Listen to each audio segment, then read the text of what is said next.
నమస్తే అందరికి. ఈరోజు మనం భగవద్గీతలో 5వ అధ్యాయం యొక్క 15వ శ్లోకం గురించి తెలుసుకుందాం. నా దత్తే కశ్చిత్ పాపం న చైవ సుకృతం విభుః అజ్ఞానే వృత్తం జ్ఞానం తేన ముహ్యంతి జంతవాః.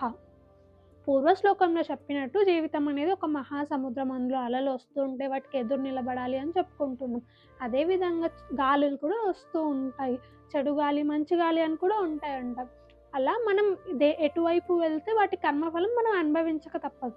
మంచి గాలి వైపు వెళ్తే పుణ్యం వస్తుంది, చెడు వైపు వెళ్తే పాపం వస్తుంది. వాటిని అనుభవించక తప్పదు.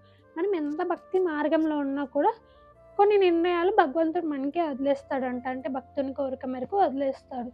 కనుక ఏది మంచి, ఏది చెడు, ఎటువైపు వెళ్ళాలి అనే జ్ఞానం భక్తునికి వస్తుంది.